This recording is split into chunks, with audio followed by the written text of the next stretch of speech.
All right. All right. Hello, everyone. Welcome to this alumni master session for the Founder Institute. My name is Mike Supervici, and I lead the alumni success group here at FI. And our role is to help you scale. And we try to do that in any way that we can. Sometimes we do that through various post programs. Other times we do it through one-on-one advice.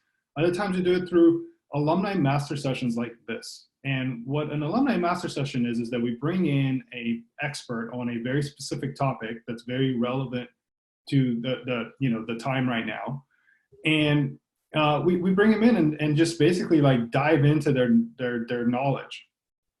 And as usual, if this is your first alumni master session, we want these to be highly interactive. So I can see a lot of you folks here in the chat room are already starting to say hello. Hey guys, I recognize some of the names here. It's great to see everybody.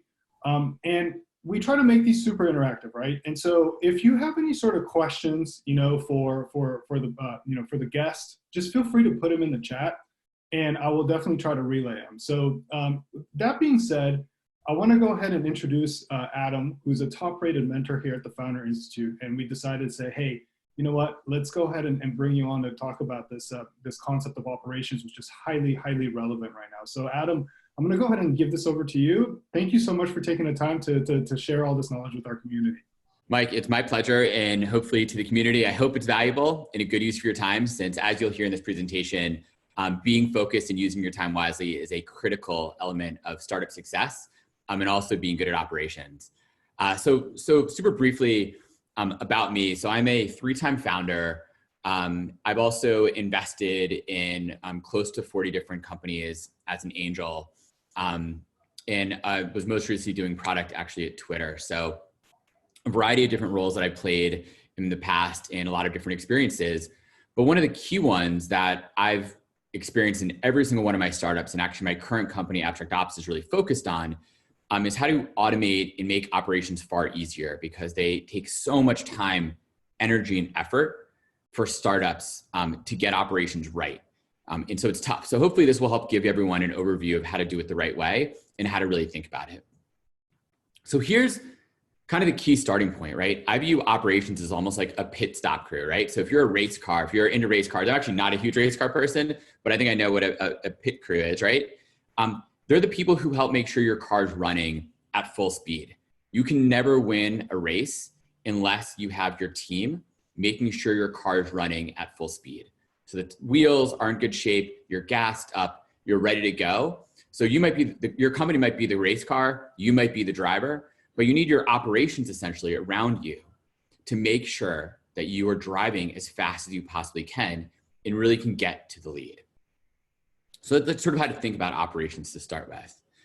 A big thing about operations and a challenge is that literally, when you actually can look at public company comps about this, 10% of the dollar costs that companies spend are dedicated to operations. This tends to be a catch-all word, right? So operations is including a sort of G&A, general administrative, and a lot of other work that folks do, but it's just dedicated to throwing people at the sort of challenge of operations. So it's a really big expense line item that doesn't actually go to increasing the value of your business. On top of it, we find, and generally I found myself as a founder, that almost 20% of your daily cognitive load is dedicated to operations. It's just like distraction after distraction after distraction that's not product and that's not customers comes to you and is you have to dedicate towards figuring out and thinking about operations work. So it's really expensive. Operations is really expensive for you as an operator and really business owner. But here's the thing, right? The really successful companies focus. And what do they focus on? Well, they focus on product and they focus on customer. And those are the two key things that are most important to them. Is really, really being absolutely focused on those two pieces, product and customer. And here's why, right? If you can focus, it creates speed. And in business, speed actually compounds. And frankly, businesses that compound win the most. So if you think about that, right? The more customers you get, the better products you build. And the sooner you can do that, The sooner you get those out to customers, the sooner those customers you got yesterday can lead to new revenue today, can tell other companies or other customers about you. And that just grows and builds on itself. But every second you spend being distracted and not focusing on customers and product is another second that you get towards missing out and losing out on your business and growing it and building that compounding ability for where you want to get to as a real business. So here's the thing, right? There are examples of focus everywhere, right? Everyone knows, hopefully almost all of these companies, right? Google, what did they focus on the most? What is their core product that we all know them for? Well, it's ads, right? They do lots of other things, but ads is their big one. Facebook, it's social. Salesforce, truly, it's a CRM, but it's also really a platform at this point. And you can tie so many things together to it. And Okta, for those who don't know, they've been laser focused on being a single sign-on tool, essentially across all of your different operations sort of databases. So, but what do these companies all have, right? Well, they're successful. They have one core product. That's what we know them for, but they were super duper focused. They didn't get distracted by lots of operational things. They didn't get distracted by going off in different directions with their product. They focused exclusively on that. And this, frankly, core product they really started with is what they're known for still even today for many of these companies that have been around a long time. But here's the problem, right? In today's world, operations cost too much. And they've always been the case, even with these companies that were able to really focus well. Frankly, like operations feel secondary, tertiary, right? They're time consuming, they're distracting, they're really difficult to outsource. So what happens is you end up as a founder being like the guys on the screen and you just say, forget about it. Like, I'm just gonna do it later. I'm gonna do it later. It's a distraction, but I'm gonna do it later. And just forget about it. Who cares? It doesn't matter.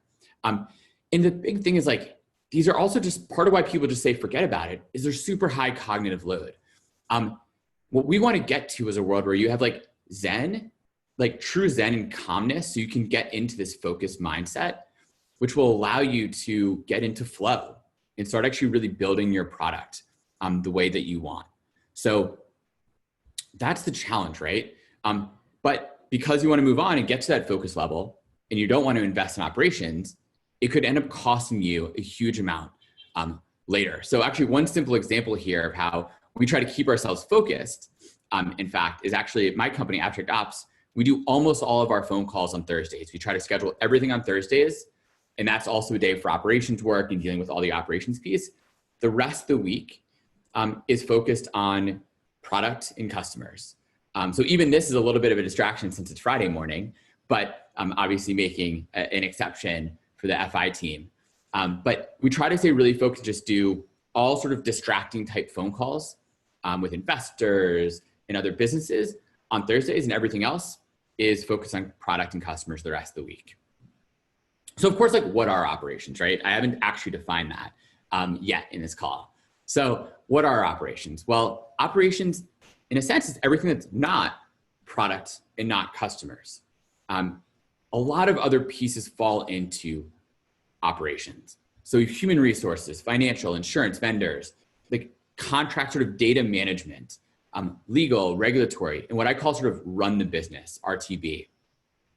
There's all these different elements. So I think there's about, 8 elements or so that I would include in operations here. And then of course, there's a ton of sub-bullets as well as part of that. So a lot of these things, like these are tough to do, right? No one on this call probably today are experts at all 8 of these elements. Frankly, as a founder, it's really difficult to be an expert at all 8 of these because once again, like they're random one-off. Like you may be building a company that focuses on one of these areas, but overall, these are not things that you're doing on a regular basis. Arguably, except for in a case like mine with my company, you're actually not building a company to focus on these areas either, right?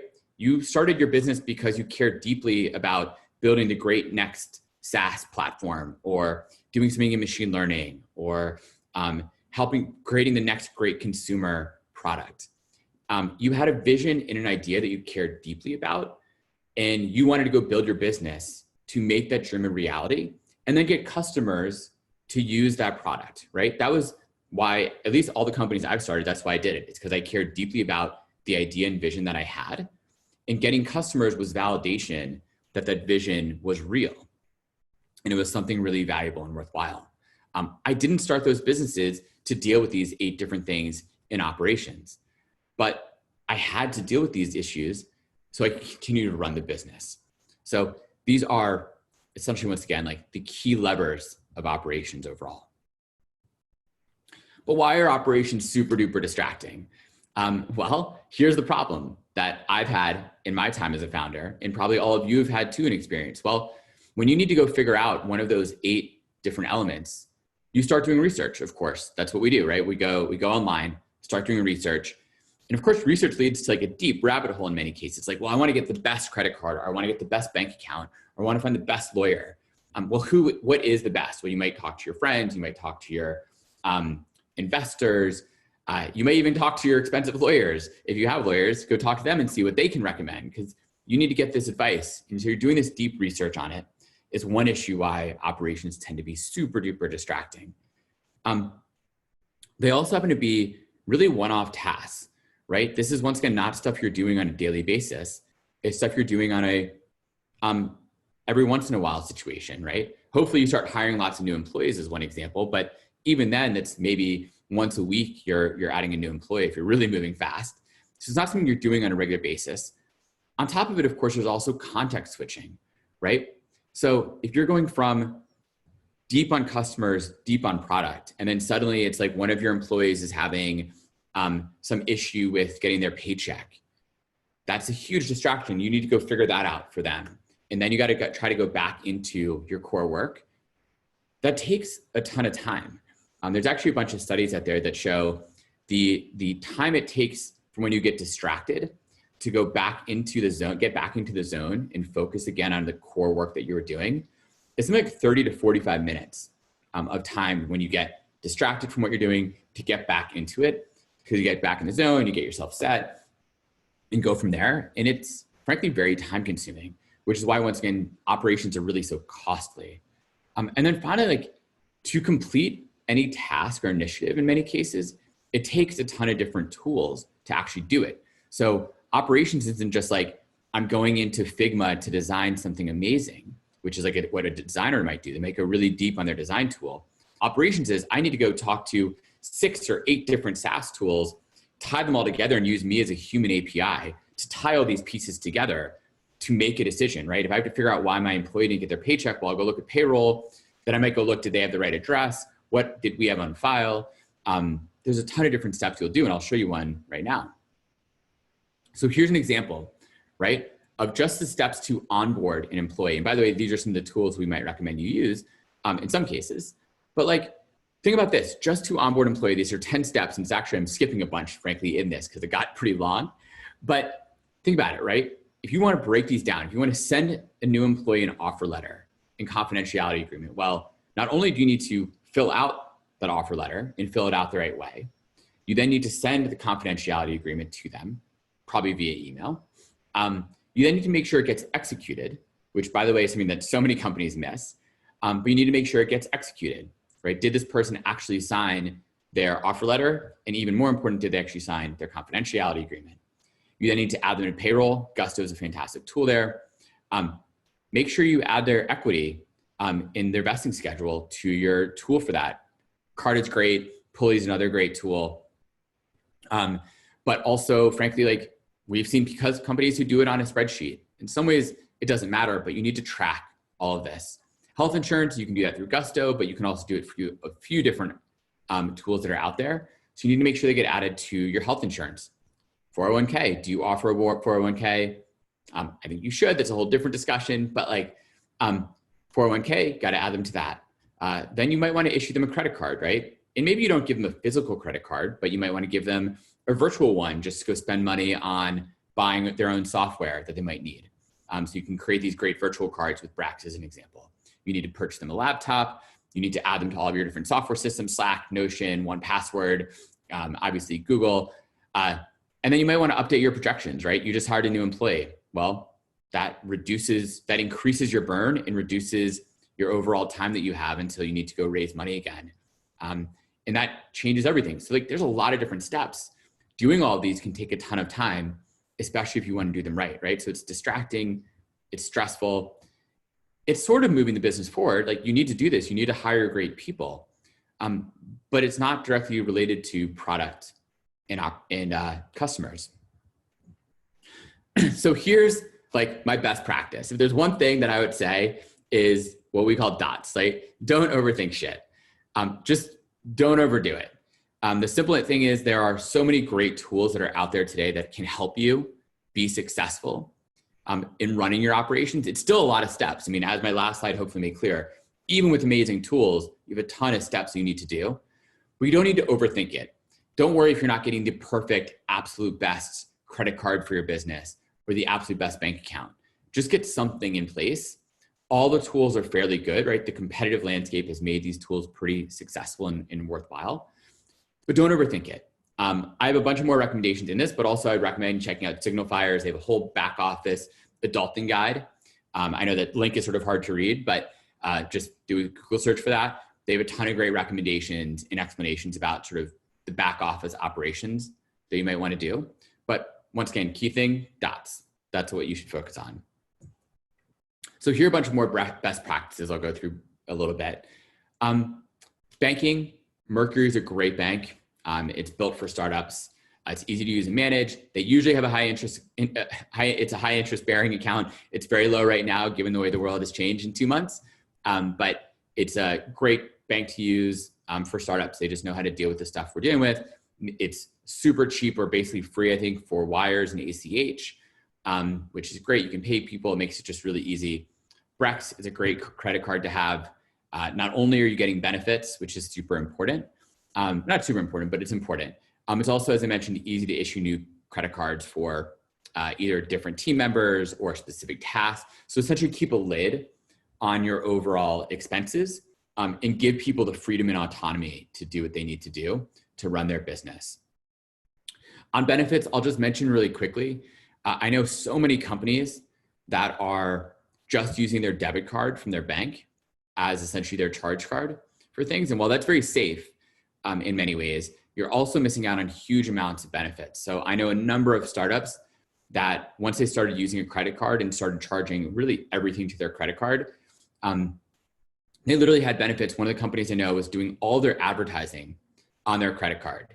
And they started advertising a lot. I mean, you're talking like a ton of Google AdWords and Facebook ads, to the point where they were taking their team on trips around the world, obviously pre-COVID, but taking their teams on trips around the world just off credit card points. So it's super critical, not super critical, but really valuable not to miss out on that, because you can get a lot of benefits, and frankly, your company's probably spending a lot of money. No reason not to get benefits for it. Accounting, QuickBooks is great. It's obviously one of the older school tools, but QuickBooks is great. Just get your basic stuff set up.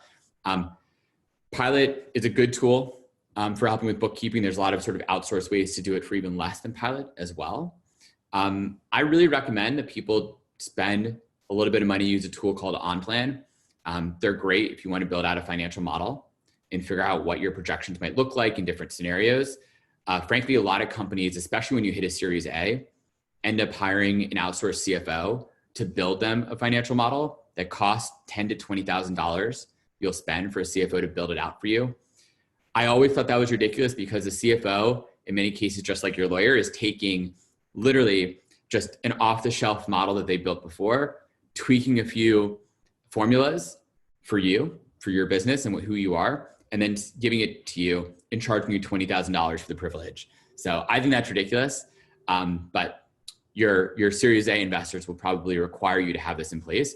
And frankly, I'd recommend it far before that, if you can do it. Human resources.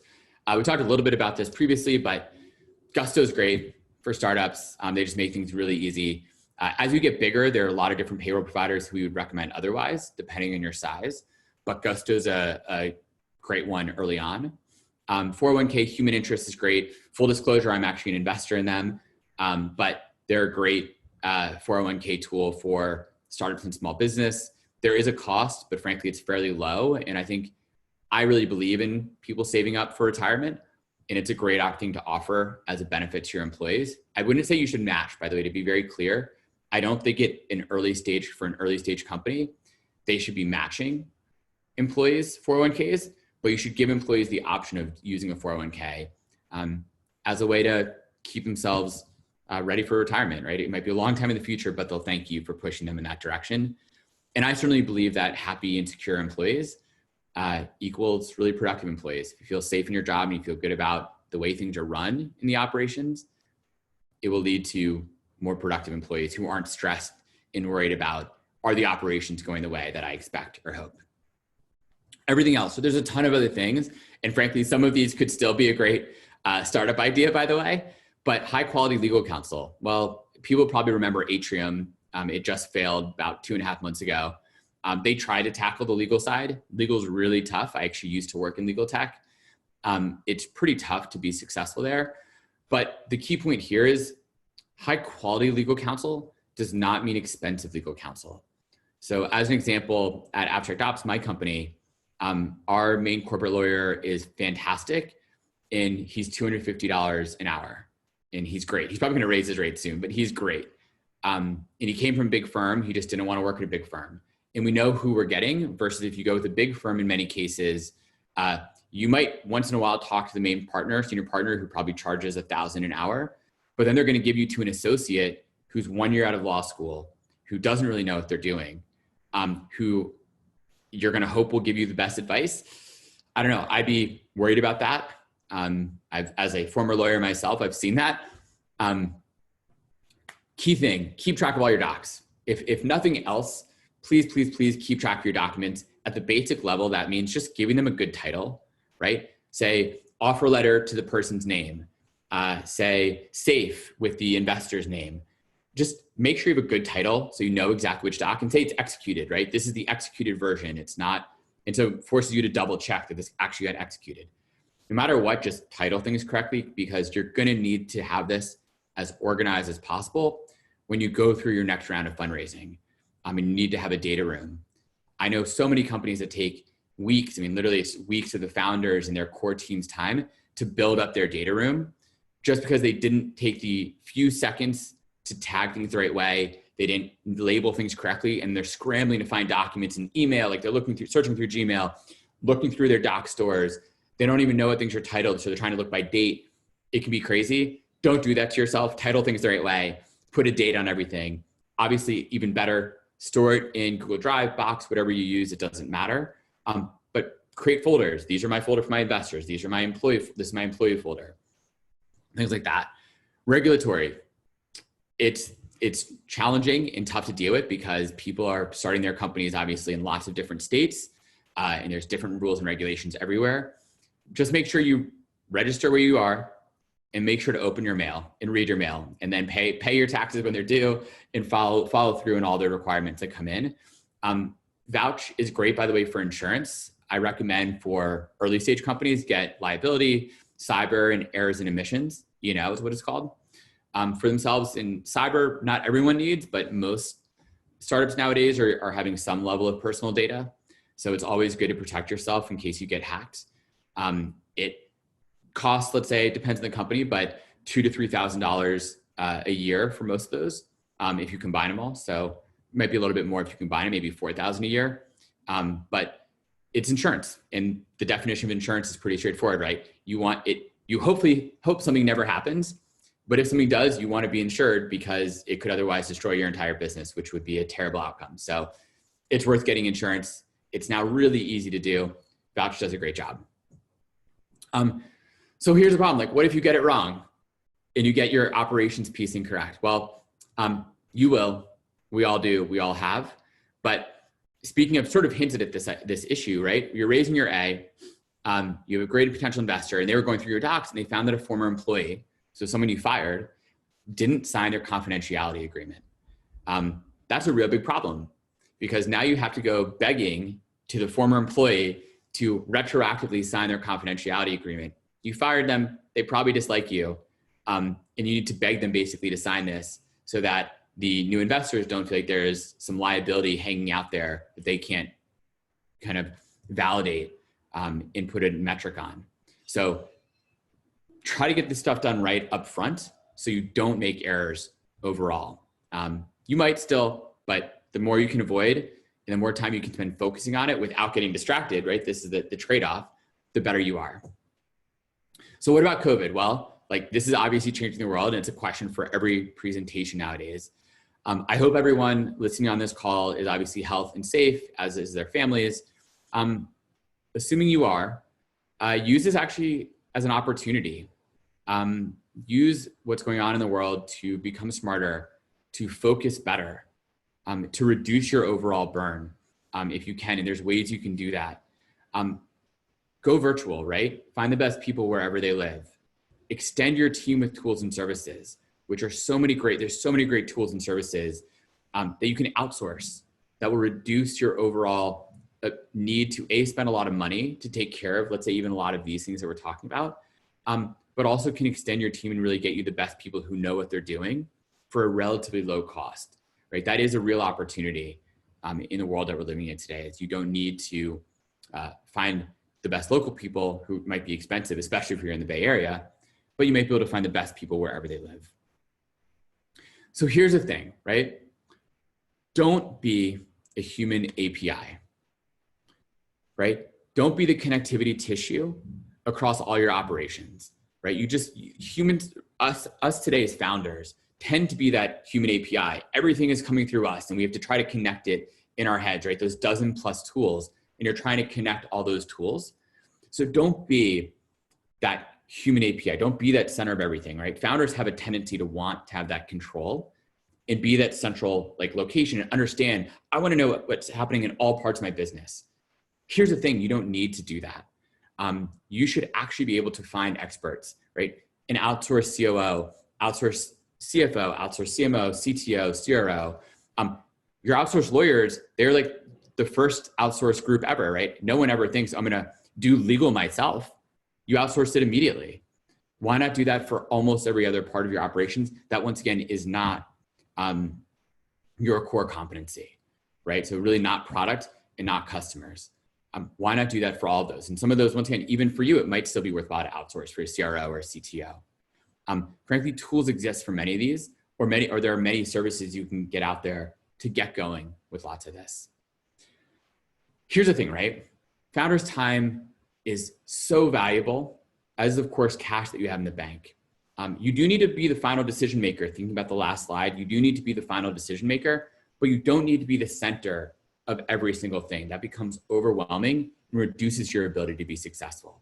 Because as a founder, you are the most precious resource in an organization. There's so many things only you can do, right? Product, once again, this is why you started your company, is because you have a product idea that you believe the world should see. So focus on that, make that happen. Then outsource everything else. Small example, we outsourced our logo design. We got it for $250. We outsourced the website design. We helped overall create the look and feel. We did it for under $1,000. We do general research for lots of our own customers. For us, we outsource a lot of that research. Now we manage it to some extent, but we do it for $8 an hour. Calendly is a great tool to use for scheduling. HubSpot's a great CRM if you want just a free basic CRM, and it's free. You don't have to go spend a ton of money on Salesforce, which is heavy and expensive to set up. Now, once again, this all might not be right as you get bigger and grow as a business, but it's great early on. So if I leave you kind of with one key thing, it's this: compound yourself.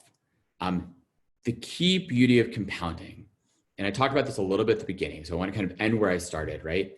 Is that every new customer you assign today adds massive value overall. Every new product feature that you launch today adds compounding value over time. A crazy stat is that I believe it's something like if you save $100, $200 a month, actually, sorry, if you save $5 a day, I was looking at this yesterday, if you save $5 a day over the next 30 years, every day, $5 a day, and you compound that at 7%, you end up with something like close to $800,000 saved for retirement when you hit retirement. If you start at 20 years old and compound it. So it's massively powerful. The power of compounding is like this magical thing, and it happens in finance all the time, which is what people talk about. But frankly, it's the same thing for business. But the only way you can compound yourself is if you're able to focus in Get rid of distractions. Get rid of the stuff you're not good at. Don't be that human API. Focus, focus, focus, and that's how you can build a truly successful business. And there are these tools to use for operations. So thank you so much. I really appreciate it. Hopefully this was interesting and valuable. And feel free to drop me a line. Amazing. I was like nodding my head like the whole time you're doing this, because we're managing this, we help a lot of companies, right? 4,500 at this point. Most of these issues are just so common. And many of you I see here in the chat are already experiencing some of these issues. So got a lot of questions. If you have additional questions, please feel free to add them in the chat. We'll try to get to as many of them as possible. So, one of the things that Scott mentioned earlier, and Scott, I know you had this question before. He kind of showed can you talk about some examples of operations where that you've seen or ignored first that popped up later? Like kind of issues that you ignored that kind of maybe popped up later. Yeah, I mean, so one literally, the example I was talking about where you have an employee you've fired who didn't sign their confidentiality agreement. And your Series A is coming up and you have investors who are doing a detailed dive into all of your documents and all of your past employees and who owns different equity amounts. That literally happened to me. And it's really easy to miss, by the way, because guess what? You send off your offer letter, you send off the confidentiality agreement. The confidentiality agreement only needs to be signed in most cases by the person who's signing it. So you don't even need to countersign. So you're moving fast, right? I'm moving fast, trying to get things done, moving my business forward and raising money. And like, who knows what you're doing, right? You're just trying to move your business forward. You don't always check and verify that people have actually executed an agreement. Makes sense. You're trying to move quickly and they come on board. Everyone's super excited. Everyone's happy. You're pumped. And oh my gosh, a year later, and you're trying to raise your Series A, you guys, wait, this didn't get signed. It's a huge issue. Another one, a great example, literally with one of our clients right now, they're doing all of their cap table in a spreadsheet. And like, that's not terrible. It's more than plenty of companies do. The problem is like, there's a bunch of oddities that are occurring in it. It doesn't quite net out the right way. And so we're trying to help them figure out how to like get it in there the correct way. And does it actually tie to the documents that have been signed? Are there actually all the right docs that are signed?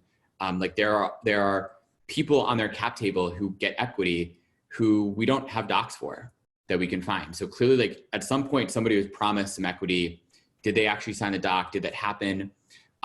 Another great example of stuff that people made mistakes on is board consents. So to issue equity and issue stock to yourself as founders and then to your employees and have an employee pool, you need to have the board consent. Now the board at startups is really probably the two founders or just the founder. It might be the board, but you have to have a legal board consent that says we're going to issue this equity, we're going to make this stuff happen.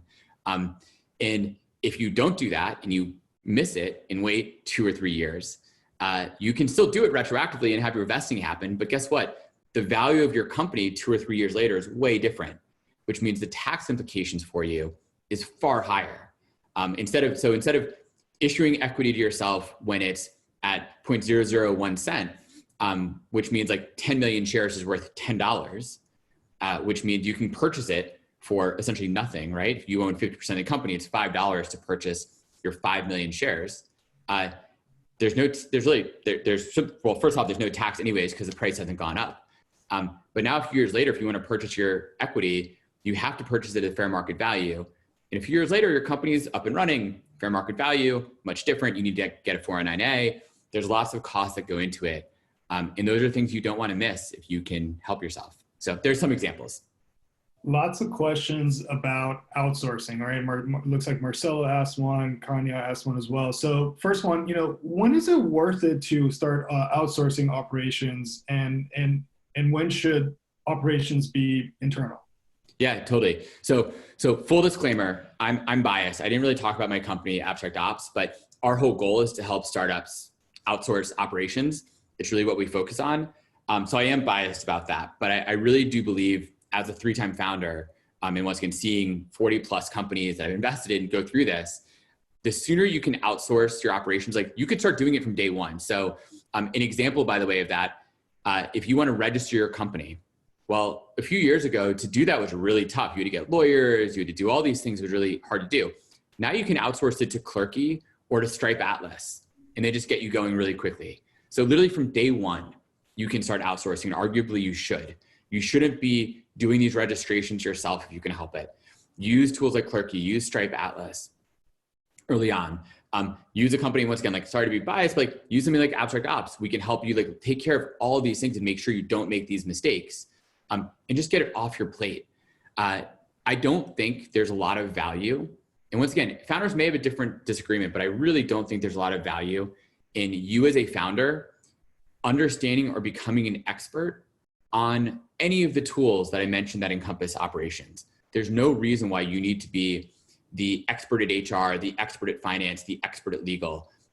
It just doesn't make sense, right? Once again, like no one would say to you, you need to be the legal expert. They say get a lawyer. And it's the same thing for every other part of operations. Now you can hire fantastic people to give you advice on HR, fantastic people to give you advice on finance. And frankly, you don't need a lot of that help on a regular basis in an early stage startup. You just need a little bit. And that's really what I would recommend. So the sooner you can outsource it and just get it off your mental plate so you can go back to focusing, the better. And just to double click on that question, talk a little bit about the access, right? So there's a question here in the chat room about what kind of access should this person or this organization that you may be outsourcing some of this information to, what kind of access should they get, and to what level should you be granting the accesses and permissions? Yeah, also a really good question. And so what I would say is you should treat your outsourced team, and I actually say this to every outsourced team that I work with, that they are like my own internal team. I view them as partners and part of my team. And so I want to treat them the exact same way. So really the way you should view an outsourced team is, as I said on one of those slides, trust but verify. And that actually was a reference to something Ronald Reagan actually said during the Cold War in the Missile Treaty. In fact, it's like, hey, we're going to trust the USSR in this treaty, but we're going to verify it. We're going to double check. And it's the same thing, frankly, you would do if you hire, let's say you hire a chief financial officer internally.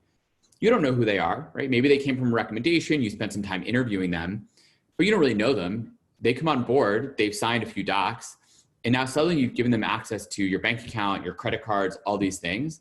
So you should trust them, but also verify it. And as an example, one of the great things with some of the newer bank accounts like Brex or Mercury is you can make sure to set limits on how much a third party can spend. So one of the things that we recommend everybody do, just from security perspectives for get even outsourcing, is set up a limit that nothing over, let's say, $1,000 can be sent out unless 2 people approve. So let's say you have a CFO or an outsourced operations team. They can pay bills on your behalf as long as they're under $1,000. Anything over that requires you as the CEO to also check off and say, yes, I agree to that. That's important, once again, not just for outsourcers, but also important if, let's say, you get hacked, you or your co-founder, then suddenly a hacker somewhere goes into your bank account and tries to wire out every single dollar that you've raised or made. You might not even know about it. Like, this happens. You might not even know about it till days later, and then the money's gone. So I think everyone should just set up a requirement that there's 2 people who approve any wires, let's say, over a certain amount.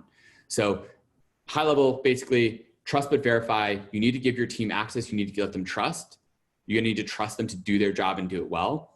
But track it, verify, get updates from them on a regular basis. You should be communicating with your outsourced team the same way you would communicate with your internal team. There shouldn't be a huge difference. There's a follow-up question to your to-do recommendation as a way to avoid distractions of operations. Scott says, you mentioned this is the hardest thing to delegate, and this is my experience too, is what he says, until you get to a certain size. Do you have any sort of tips or best practices or any other sort of recommendations? And for context, he's a 3-year-old company, bootstrap, B2B. Yep, totally. So great context. And I will say, look, the thing that ends up happening is what people do, and this is where we think they're not a mistake. It's really what's the standard today is you end up hiring people. The problem is to hire a really, really good operations person is really expensive. So you end up hiring someone relatively junior instead. Then you have to train them on everything, to how to use all of your tools. And you're still having to really look over their shoulder because, once again, the problem with operations is, once again, it's sort of like this pit crew in a race car. If the pit crew isn't working well and getting things done, everything else can break, right? If your employees suddenly stop getting paid on time because someone forgot to press a button, or you didn't renew, like, and this happens all the time too. You forgot to renew put auto renew on your domain name, and suddenly your website just goes down because you forgot to actually pay for your domain name, and your website just disappears because someone forgot. These things all happen. And so if you hire someone junior, they might be making those mistakes. Someone senior is really expensive. So what you want to try to do is find someone who can do maybe part-time, like get people who are really good, give you a system, communicate with you on a regular basis, and can take these different pieces and like give them a really clear responsibility. Your responsibility are these things. So if you're a later stage founder and you've been doing this all yourself, you probably have some idea of what you really need to get done. And what the job sort of entails for operations. Write that down in a list. I'm a huge believer in lists. Create a clear list of all the different things you need to do. Write it down. Then find experts in those areas who can just do this for you. Be like, this is your job. We're going to pay you X amount every month to make sure this is going well. And I'm going to keep checking on you. And the more you keep doing it right, the more I trust you and the less cognitive load I have worrying about that problem. There are several questions in the chat room with respect to product. One from Annie as well as one from, I think, Robert. Can you talk a little bit about like time tracking tools to assess productivity of software developers, or any sort of other tools like what do you think about like Notion, and can that replace Jira and Confluence? Like, what are your thoughts? Yeah, no, great question. So at Twitter, we use Jira. And did all that stuff there. At my company, AbstractOps, we actually use Notion for all of our tracking right now. Whether it can completely replace Jira, TBD. Actually, I'm not completely convinced yet of that myself. But arguably the most important thing, going back to my slide about dots, right? Don't overthink shit, is find a tool that's good. And there's so many good tools out there for this. Don't overthink it. Just find one, spend 30 minutes doing research. Choose one. Jira's great. I think they now have a free plan as well. But find one that you like and just start using it. The key thing is to stick to something and use it over and over again and make it a regular part of your daily habit. So for us internally on the product side, what we're doing, we have a clear weekly stand-up. We go through the key elements we're all working on every single day. We talk about on Mondays, we actually talk about our overall plan for the week. Then every day we do a stand-up. We go through the key items we're trying to get done that day. We have it all on a list, by the way, in Jira, or not in Jira, in Notion, sorry. We have everything set up there. We also have a full product roadmap, and that's based on a 2-week sprint cycle. And so that full product roadmap on our 2-week sprint cycle, we have epics that we're focused on. There's tasks within those epics. We know how that's tracking as well. And we review that on a weekly basis just to make sure we're on track. So the key thing there, and there's, by the way, some great templates in Notion for product. Obviously the Notion team, $2 billion+ company, has done all of their product and engineering tracking within Notion. So it clearly can work well. But key point there, don't overthink it. Find a tool, stick to it, use it. People might have complaints. They might say, well, this isn't exactly right. This isn't exactly right. It's going to be close enough to good. Just start using it on a regular basis. How did you personally outsource general research? Can you talk a little bit about that a little bit more? You kind of mentioned that in one of your bullets. Yeah, totally. So for us, right, part of what we need to do as a business is understand what the best tools are that are out there. And there's so many tools and there's so many questions that come up in operations, right? I've done a lot of operations myself, but I don't have every answer. And I don't know the perfect state of the art for every single thing. But my role for my business is to understand that, to have the right answers for my clients. So that means like we know what the questions are in many cases, but I don't always know what the answers are. And I could go research it, right? I have decent Google search skills, but I don't think that's the best use of my time. So what we actually do is, so I found someone who's fantastic on a service called Upwork, which you guys may have heard of, but it's a great service for finding outsourced workers all over the world. And the woman we found, she's fantastic. I believe she's in the Philippines. I've never actually talked to her on the phone, but I email her stuff, email her ideas, tell her what the format we want, here are the different tools that I use. So I've done the research myself. To be very clear, I don't think you should ever outsource things. Well, in most cases, I should say, without having a decent idea of like what the key questions are you need to ask or how it might work, especially if you're going overseas.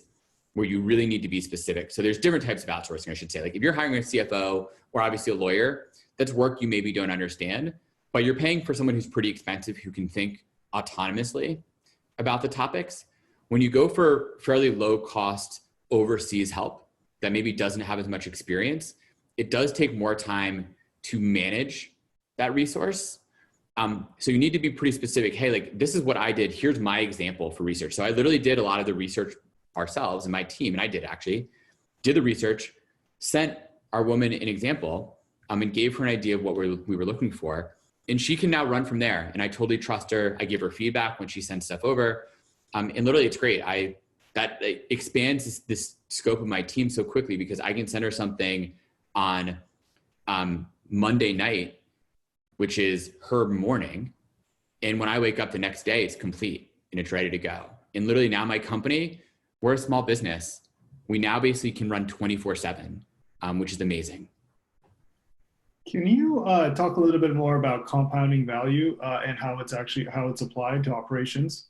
Yeah, totally. So, it's funny. This is something that I didn't really realize until I started like recognizing how much time I've wasted in my previous startups doing operations.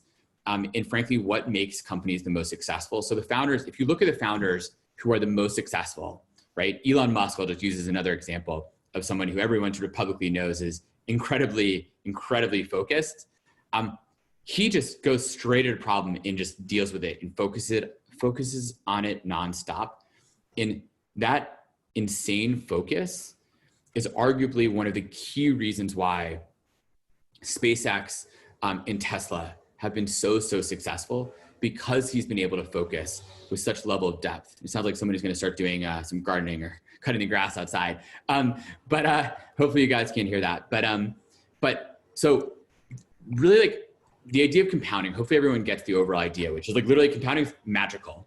You can literally, if you take $10,000 today, compound it for the next 30 years, you'll end up with a really nice nest egg to retire. It's just magical. It just gets better because every you go from $10,000 today, it compounds for the next year. It's now $10,700. Now next year it compounds on top of the $10,700 and grows and grows and grows because the amount of money you're compounding on top of gets bigger. It's the same thing with customers and with product, right?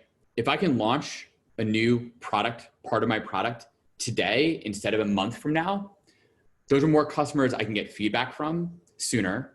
It's fast. I can iterate faster. I might be able to sell more customers in the product overall right away. So that's a huge win and highly recommended. Same thing with customers, right? If I get a new customer today, that new customer today might A, give me feedback, but B, they're paying me money, right? That's money that I can use to reinvest in my business. And then C, they're helping actually to make recommendations. If they're loving my product, they're making recommendations to new customers. And every new customer I get is a customer that my competitor doesn't get, is a way I can continue to build a business and I can hire more people and grow. And so it just like builds on top of itself.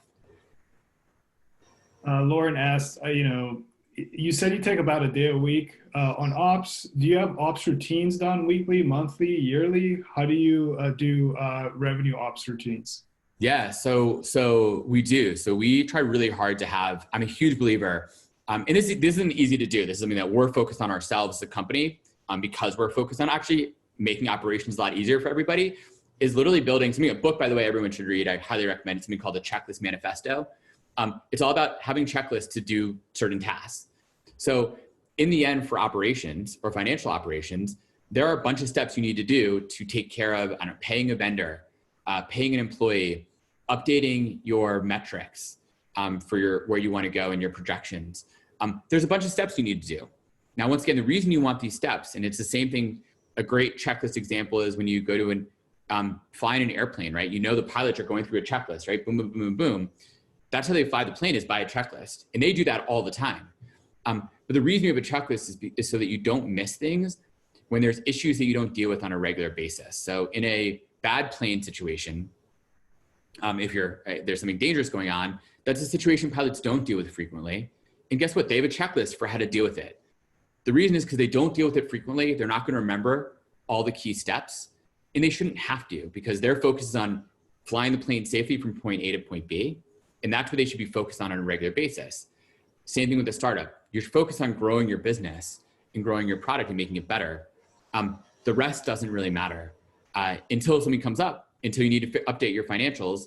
Well, if you rethink it every time, that's really frustrating. So just build a checklist, and that will help you take care of exactly how to deal with the situation. There's a question here that's highly individualized from Luciano, but I think it's actually very applicable to many companies right now. So he says, look, we're a pre-revenue, company, and pre-COVID, we outsource our accounting, bookkeeping to pilot.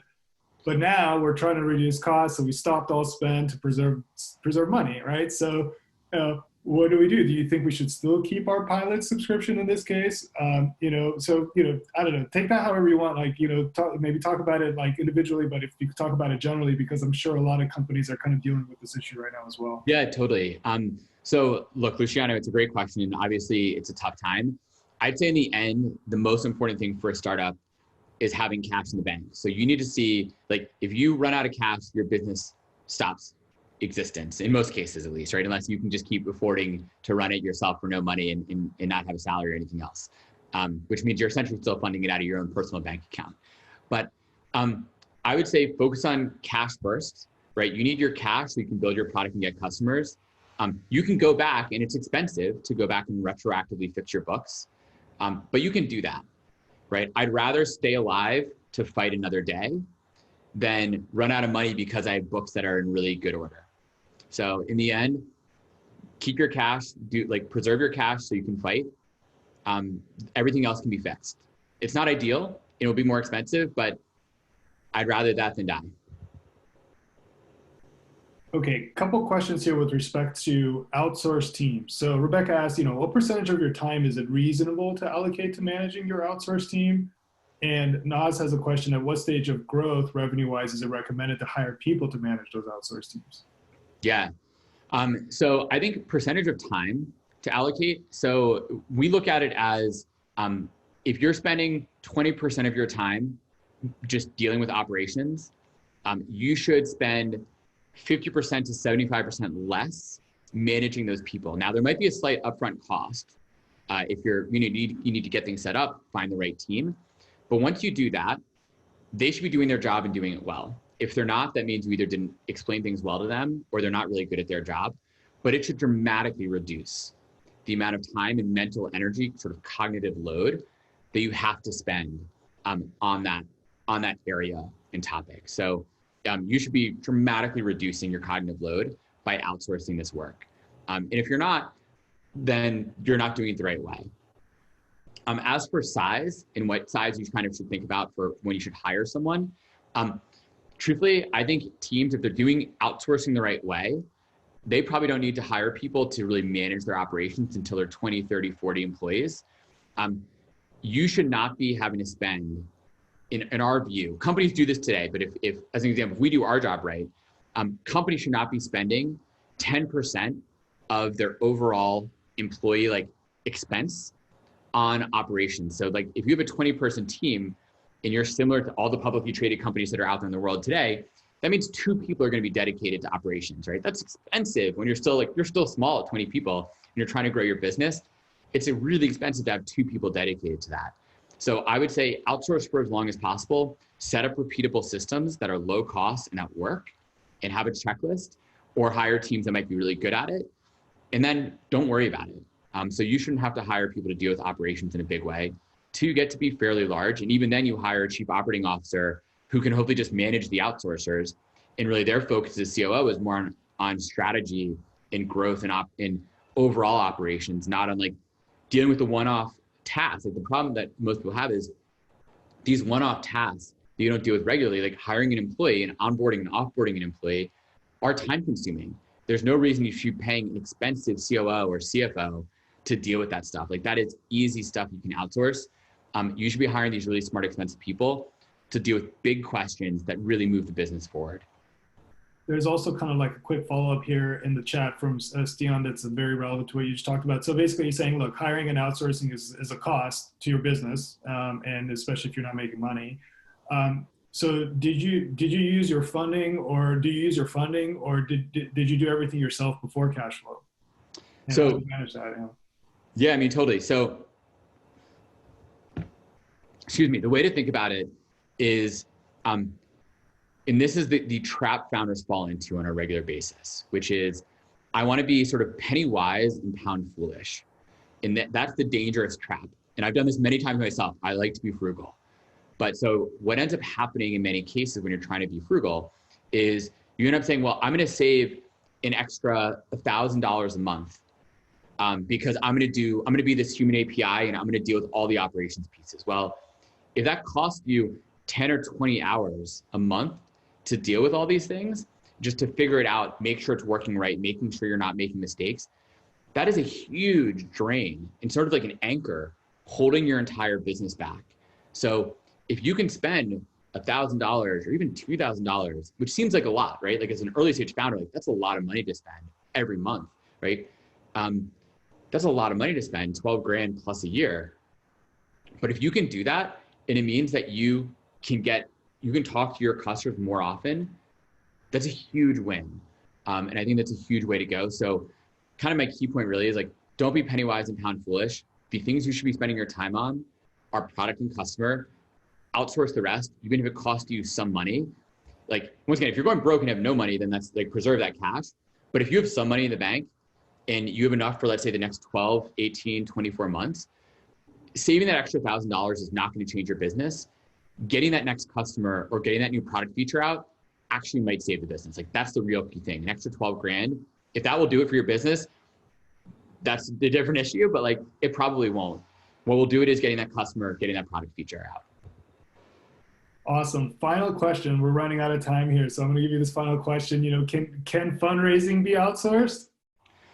It's a great question. And actually the truth is like, yes, it actually can. Not all of it, but a large portion. So actually Atrium that just went out of business, a large part of their business was helping companies do fundraising.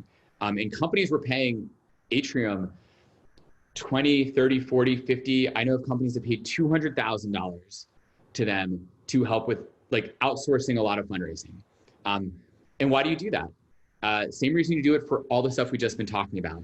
You do it because you're not an expert at fundraising. You're not an expert at building your pitch deck. You're not an expert at getting in touch with the investors. So yes, absolutely. Like, you're still the founder. So you still need to go in front of the VCs and pitch them. But you should absolutely be outsourcing help to get your deck done right, outsource to people who can help you practice the right way, to pitch the right way and talk about your business the right way. You can outsource making sure you're getting the right introductions.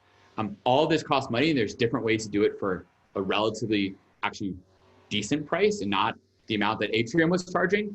But yes, everything should be outsourced except for the core thing, which is you getting in front of your potential VCs and explaining the business to them. Everything around it can and should be outsourced. Amazing. This has been a great talk. Thank you so much for taking the time out of your busy schedule to do this, Adam. I mean, we got through a lot of questions. This has been great. Thank you so much. Again, for everybody that's been asking, we're recording this. We'll send this out to you in an email. Don't worry, we got this. And Adam, thank you so much for taking the time to do this. This was awesome. Have a good rest of your day. It's my pleasure. I hope it was helpful to everybody. I really, really care deeply about people building super successful startups, which to me, once again, means focus. Feel free to drop me an email. My email's on the slide, Adam@AbstractOps. Happy to help out and see what we can do to help you be really successful. So thank you to FI team and Mike. Appreciate it. All right, everybody. Bye-bye. Until next time.